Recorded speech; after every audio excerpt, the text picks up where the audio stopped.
And I think people need different things. People need different things. Completely. Yeah. And I think sometimes for me, I'm like, that ring means nothing. If you yourself, with all your moral fiber and stuff like that, can't be 100% present in a relationship, so putting a ring on your finger is going to mean nothing at the end of the day. Yeah. But at the end of the day, it's going to be very expensive. But at the end of the day, that ring means everything. If you are married. Yes. You see, but that at the ring same time means everything, because you could be common law wife and husband, but without that ring and the ceremony and all the roses and everything, that ring symbolizes that piece of paper. But that's what I'm saying. That piece of paper is just a legal abiding agreement. If you get a shit-hot lawyer, touch wood, you don't separate anytime soon. But if you get a shit-hot lawyer as a common law wife, you can get everything a legal wife is entitled to. Common so law, for me, common law. I think to myself, if you can't actively engage with me without pomp and ceremony, without declaring to the Lord and our friends and family and every other belief you want to believe, if you can't do that out of your own will, that ring means everything. Means nothing. Okay. Because that ring is a legal attachment. We agree that a loving, committed relationship does not require marriage or no, I don't think so. We all agree on that. I fully agree with that, even though I'm long married. Yeah. I'm very open-minded in this respect. But the ones who do get married, like whether you're 20 or 50 and you propose to your lady or she proposes to you and you decide to walk down the aisle, why do we do that? What drives us?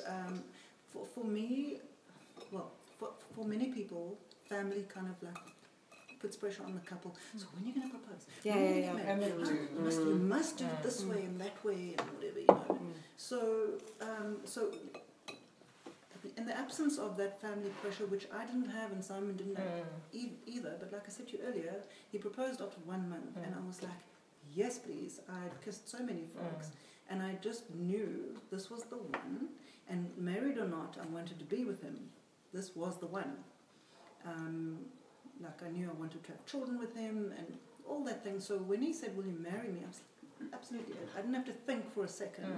So for us it worked, but I can totally understand that for others it's not a requirement, but I always still like to hear your story. Like, what is it that drives us to get married and what drives us to But isn't it in a little way, and I'm not undermining marriage at all because, again, I've never been married, but isn't it,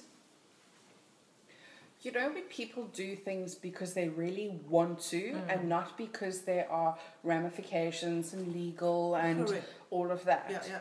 But a partner committing to you without the legal ramification kind of sometimes is a little more special because it is so much easier to walk away. Absolutely. So if they are like, you're my everything, I'm your everything, and this is how we are living our life, regardless of old school tradition, nothing legally binds me to you every day. So it's very easy for me to walk away. Whereas once you put a ring on it, then there are legal ramifications and divorces can be nasty and messy, and I don't want to give you half of everything and I don't want to do this and I'm just going to stay with you and make your life miserable and have 600 floozies on the side and we're going to live like this. So sometimes without that legal ring, isn't it a little, maybe not a little more special, but a little different, that I want to be with you and I will be with you every day, regardless of law. Now, let me just add children to that mix, and I'm sure Leo and Ingrid, when you got pregnant and you had your boys, I mean, how many people said to you, surely now you're going to get married, right? now you're going to get married, right? Everyone. So what does that pressure feel like from society or family? Well, the thing is, I was married, got divorced, and then met the man with whom I had a child. So I've had both experiences.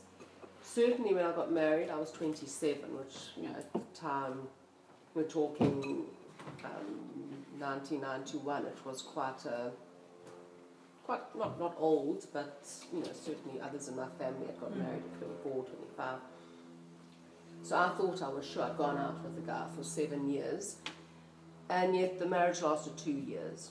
Okay, things happened, and it was ended against my will, but it ended, and so my value that you place on that ring is pretty shaky. Whereas the Davide with whom I'm now, with whom I've had my son, he would get married tomorrow, but I don't have any desire to get remarried, not at all, because I now, as you say, I don't believe in the institution of marriage, quite honestly, if I have to say it, because we're all changing. We're changing every day, and I don't believe it's possible for a person who meets someone in their 20s to know categorically they're going to want to be with that same person when they're in their 60s, 70s, 50s, 30s. I knew. With the exception You of some are people. exactly, and I envy people like you. And I do. I mean, I've got my siblings are also, I look at them and I think, wow, my parents, they're deeply in love and they're in their 80s. Yeah, which is but lovely. It is lovely, but so despite having this background and surroundings, I myself, with personal experience, don't see the value, and I believe in a far freer, there's a child involved now, so this free thought, he will always still be the first person, and it will be his welfare that comes before any decision I make, to stay with the father or leave the father. But marriage in itself, I am not a great, with all my nieces and nephews and everything, I don't sit there and say, when are you getting married? Yeah. It's the last question I ask them, even if they've been in a relationship for 5 years. Yeah. So